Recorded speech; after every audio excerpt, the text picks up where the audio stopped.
ప్రజల దుర్గతి కనివేసిన అధిపతి ఆజ్ఞతో మన వద్దకొచ్చే ఈ ప్రజాపతి ఆనుగుంట మహిధరన్న స్వాగతమయ్యా జగనన్న ఆశయాల స్వరమ నీకు స్వాగతం ఆ ప్రతి గడపకు చేరిన జగనన్న సంక్షేమం జగనన్నతో చెప్పు మేము అంతా క్షేమం తన పథకాలతో ఎంతో అభివృద్ధి చెందిన జగనన్నతో చెప్పు మా ఈ సంతోషం తన పథకాలతో ఎంతో అభివృద్ధి చెందిన జగతి వారధి జగనన్న సారథి ప్రతి గడపకు కదిలే కందుకు గ్రామ వైఎస్ఆర్ పార్టీ నాయకులకు కార్యకర్తలకు ఇక్కడ వచ్చిన అమ్మలకు అక్కలకు అన్నలకు అందరికీ కూడా పేరు పేరున హృదయపూర్వక నమస్కారాలు తెలియజేస్తూ ఈ యొక్క గ్రామ సచివాలయ పరిధిలో 7 గ్రామాల పరిధిలో దాదాపు 25,70,00,000 నేరుగా అక్క చెల్లెమ్మల పేరు మీద ఈ యొక్క అమ్మఒడి అనుకోండి, చేయూత అనుకోండి, చేదోడు అనుకోండి, ఆసన అనుకోండి, విద్యా దీవెన అనుకోండి, విద్యా కానుక అనుకోండి, వసతి దీవెన అనుకోండి, ఏ విధంగా దాదాపు 32 సంక్షేమ పథకాలకు సంబంధించి 25,70,00,000 అదేవిధంగా 4,82,00,000 నాన్ డెబిట్ ద్వారా మొత్తం 30,52,00,000 ఒక సచివాలయ పరిధిలో మీకు అకౌంట్ లో వేయడం జరిగింది. మరి ఇంత డబ్బు ఎప్పుడు కూడా మనం గతంలో ఎప్పుడు చూడలేదు.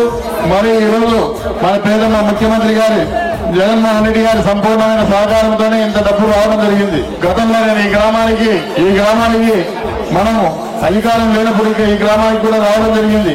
వచ్చినప్పుడు ఇక్కడ చాలా మంది మహిళలు ఆ రోజుల్లో గడప గడప అనే కార్యక్రమం ద్వారా, అంటే ఆనాడు తెలుగుదేశం పార్టీ అధికారంలో ఉంది, ఆనాడు ఇంటింటికి వైఎస్ఆర్సీపీ అనే పథకం దాని ద్వారా రావడం వస్తే ఈ గ్రామంలో ఉండే చాలా మంది మహిళలు మా దగ్గరికి వచ్చి కంప్లైంట్ చేయడం జరిగింది. అన్నా, ఈరోజు ఈ యొక్క గ్రామానికి సంబంధించిన పొదుపు మహిళలు మేము చాలా మంది ఉన్నాం, చంద్రబాబు నాయుడు గారు మోసం చేసినారు, నాకు ఈరోజు దాదాపు 14,250 కోట్లు ఉన్న రుణాన్ని మాఫీ చేశానని మోసం చేశారు, మీ బంగారం అంతా కూడా తీసుకొచ్చి ఇస్తానని మాఫీ చేశారు. ఈ రోజు బ్యాంకు దగ్గరికి వెళ్తే బ్యాంక్ అధికారులు మరి చంద్రబాబు నాయుడు తీసుకొచ్చి కట్టమని చెప్పి చెప్తామన్నారు, మాకు ఎట్లా న్యాయం చేయండి అని చెప్పడం జరిగింది. ఆ రోజుల్లో బ్యాంకు వాళ్లకు నేను ఇక్కడి నుంచే ఫోన్ చేస్తే బ్యాంక్ అధికారులు ఓటే చెప్తా ఉన్నారు, వాళ్ళు ఓటు వేసి మోసపోయినారు, మేమేం చేయాలని చెప్పారు. అంటే ఓటే చెప్పారు. ఆనాడు ఆ యొక్క బ్యాంక్ అధికారులతో మాట్లాడి ఈరోజు చాలా మంది ఆనాడు ఓటు వేసిన పాపానికి, తెలుగుదేశం పార్టీ ఓటు వేసిన మా పాపానికి మోసమైనారు మీరు, ఎందుకంటే పెద్ద మనసు చేసుకుని 1 టైం సెటిల్మెంట్ కింద ఆ యొక్క గ్రూపులకు సంబంధించిన ఏదైతే బకాయి ఉందో ఆ బకాయిని అంతా కూడా 1 టైం సెటిల్మెంట్ కింద కట్టించి మరి ఈ యొక్క పొదుపు గృహాలను ఆ రోజుల్లోనే కాపాడడం జరిగింది. ఆ తర్వాత మన ప్రియతమ నాయకుడు జగన్మోహన్ రెడ్డి గారు ఈ యొక్క ఈ ప్రాంతంలో పాదయాత్ర చేసి ఈ యొక్క పొదుపు మహిళలకు సంబంధించిన 26,000 కోట్ల రూపాయలు 4 విడతల్లో ఏదైతే అప్పు ఉందో అప్పునంతా కూడా గతం మాఫీ చేస్తామని చెప్పి ఈనాడు ఆసరా కింద ఈ యొక్క గ్రామంలోనే ఈరోజు లక్షలాది రూపాయలు మాఫీ చేసిన విషయం వాస్తవం కాదా అని చెప్తా ఉన్నా.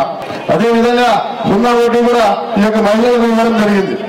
అదేవిధంగా ఈ గ్రామానికి సంబంధించినంత వరకు చాలా మంది రైతులకు సంబంధించి ఈరోజు ఫారెస్ట్ భూముల్లో గతంలో 2006లో ఈ గ్రామంలో చాలా మంది పేదవాళ్ళకు సంబంధించిన భూములు లాక్కొని ఫారెస్ట్ వాళ్ళు దాడులు చేసి ఈ యొక్క మీ యొక్క పొలాల్లో ఏదో చెట్లు నాటాలని ప్రయత్నం చేస్తే ఆ రోజుల్లోనే కోర్టు కేసు కూడా మనం స్టే కూడా తేవడం జరిగింది. అంతటితో ఆగకుండా ఇంకా దౌర్జన్యంగా కూడా వాళ్ళు వస్తే మనమంతా కూడా తిరగబడి పోలీస్ స్టేషన్ల దగ్గర కూడా నేను వచ్చి మిమ్మల్ని కూడా కాపాడడం జరిగింది. కాబట్టి ఈరోజు ఈ గ్రామానికి సంబంధించినంత వరకు ఏ సమస్య ఉన్నా ఏ చిన్న విషయం కూడా నాకు ఫోన్ చేస్తా ఉన్నారు. ఈ గ్రామంలో చాలా మంది అభినవ సంబంధం ఉంది, ప్రతి వ్యక్తి కూడా నాకు తెలిసిన వ్యక్తులే. మరి అదేవిధంగా ఏ సమస్య ఉన్నా కూడా చెప్తా ఉన్నారు. ఈ గ్రామంలో చాలా వరకు గతంలో మంచినీటి సమస్య ఉంటే కూడా 2 బోర్లు వేసి నీటి సమస్య లేకుండా కూడా తీర్చడం జరిగింది. అదేవిధంగా ఈ గ్రామానికి గతంలో మా సోదరుడు రామగోపాల్ రెడ్డి ఎమ్మెల్యేగా ఉన్నప్పుడు కూడా ఈ గ్రామానికి మరి ఎన్నో ఈ యొక్క ఇంధనం ఇల్లు కూడా ఇవ్వడం జరిగిందనే విషయాన్ని కూడా తెలియజేస్తా ఉన్నా. అదేవిధంగా 2 కాలనీలు కూడా కట్టేయడం జరిగిందనే విషయాన్ని కూడా తెలియజేస్తా ఉన్నా.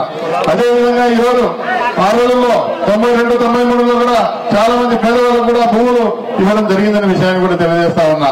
అదేవిధంగా ఇంకా ఈ గ్రామానికి సంబంధించిన వాళ్ళు కొంతమంది అసైన్మెంట్ కింద భూములు కావాలంటే కూడా మరి ఈ యొక్క కలెక్టర్ గారి దగ్గర కూడా ఫైల్ పెండింగ్ ఉంది. తప్పకుండా ఈ యొక్క ఎన్నికల కోడ్ రావడంతో ఆగిపోయింది. తప్పకుండా మన ప్రభుత్వం వచ్చిన వెంటనే, మనం ఎమ్మెల్యే అయిన వెంటనే ఈ గ్రామానికి సంబంధించినటువంటి ఏవైతే పెండింగ్ లో ఉన్నాయో, కలెక్టర్ గారి దగ్గర పెండింగ్ లో ఉన్నాయో ఆ అసైన్మెంట్ భూములన్నీ కూడా తప్పకుండా పట్టాలు ఇప్పిస్తామని చెప్పి కూడా ఈ సందర్భంగా తెలియజేస్తా ఉన్నా.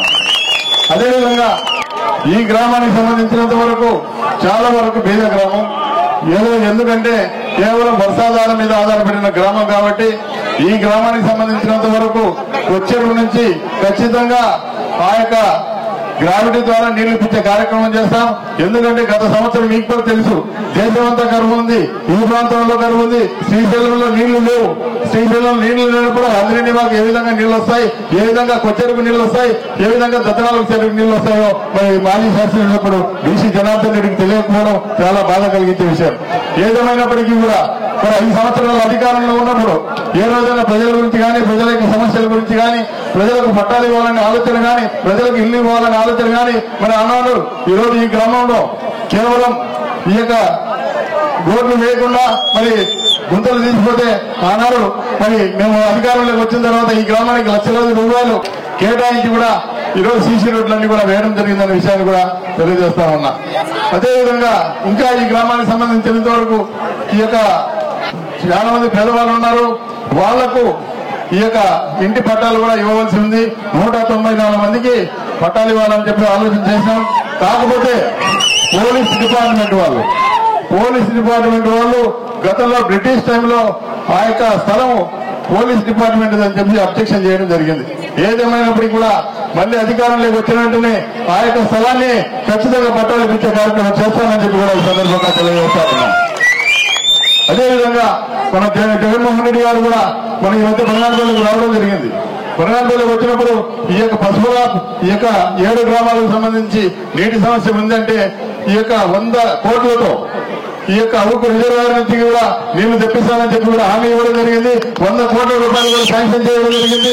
ఈ ఎన్నికలు అయిన వెంటనే తప్పకుండా ఆ 100 కోట్ల రూపాయలు టెండర్లు ఉంచి ఈ యొక్క రాబోయే 50 సంవత్సరాల్లో కూడా నీటి సమస్య లేకుండా ఈ గ్రామాలకు మరి అవుకు రిజర్వాయర్ నుంచి కూడా నీళ్లు తెప్పిస్తున్నామని చెప్పి కూడా తెలియజేస్తా ఉన్నా. ఇది సాక్షాత్తు మన ముఖ్యమంత్రి జగన్మోహన్ రెడ్డి గారే 2 సభలో కూడా చెప్పడం జరిగింది. కాబట్టి ఈ 100 కోట్ల రూపాయలతో ప్రతి గ్రామంలో కూడా ఈ యొక్క అవుకు రిజర్వాయర్ నుంచి నీళ్లు ఇప్పించే కార్యక్రమం ఉంటుంది. కాబట్టి మీరు ఎలాంటి దిగులు పడాల్సిన పని లేదు. మీకు అండగా మేము ఉంటాం. తప్పకుండా మన ప్రభుత్వం వస్తుంది, మనమే ఎమ్మెల్యేగా గెలుస్తాం. తప్పకుండా ఎక్కడికి వెళ్ళినా ప్రజలు ఖచ్చితంగా ఈ యొక్క పథకాలు మేము పొందుతా ఉన్నాం, మేము లబ్ధి పొందుతా ఉన్నాం. తప్పకుండా ఆయన రుణం తీర్చుకుంటాం. ఎందుకంటే 5 సంవత్సరాలకు ఒకసారి ఆయన రుణం తీర్చుకునే అవకాశం మాకు వచ్చింది. ఈ నెల 14వ తేదీ ఎన్నికలు జరగబోతా ఉన్నాయి. ప్రతి ఒక్కరు కూడా మరి పోలింగ్ లో పాల్గొని ఎమ్మెల్యేకి ఒక ఓటు, ఎంపీకి ఒక ఓటు వేసి ఫ్యాన్ గుర్తు మర్చిపోకండి, ఫ్యాన్ గుర్తు ఓటేసి మమ్మల్ని ఆశీర్వదించి మళ్ళీ నీకు సేవ చేసుకునే భాగ్యాన్ని మాకు కల్పించి ఈ గ్రామంలో ప్రతి ఒక్కరికి కూడా కులం కానీ, మతం కానీ, ప్రాంతం కానీ ఇది తేడా లేకుండా మా నాయకులు కానీ, మా కార్యకర్తలు కానీ ఎప్పుడు కూడా ఏదైనా ఏ పనులు కావాలన్నా కూడా సచివాలయంలో ఇన్ని పథకాలు పొందడం జరిగింది. బోర్లు కావాలంటే బోర్లు వేయడం జరిగింది. ఎక్కడ కూడా మీరు తెలుగుదేశం అని కానీ ఇంకొక పార్టీ అని కానీ ఎప్పుడు కూడా అడ్డు చెప్పలేదు, చెప్పం కూడా. ఎందుకంటే ఈరోజు తిన్నింటి వాసాలు లెక్క పెడతా ఉన్నారు. ఈరోజు ఈ యొక్క ప్రభుత్వంలో లబ్ధి పొంది మళ్ళీ వేరే పార్టీలకు పోయి మేమేమి ఈ యొక్క 5 సంవత్సరాల్లో ఎలాంటి లబ్ధి పొందలేదు. ఇవన్నీ కూడా గుర్తు పెట్టుకుని జగన్మోహన్ రెడ్డి గారిని మళ్ళీ ముఖ్యమంత్రిగా చేసుకుంటేనే ఈ పథకాలన్నీ, ఈ యొక్క పెన్షన్లు కానీ ఈ పథకాలన్నీ వస్తాయి. పొరపాటు చేసుకుంటే రావు. కాబట్టి గతంలో చంద్రబాబు నాయుడు గారి పరిపాలన కూడా మనం చూసినాం.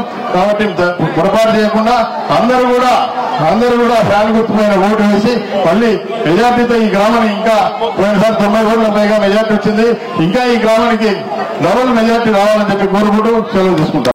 ఫ్యాను గుర్తుకి ఓటేద్దాం, మన కాటసాని రామిరెడ్డి అన్నను మళ్లీ గెలిపించుకుందాం.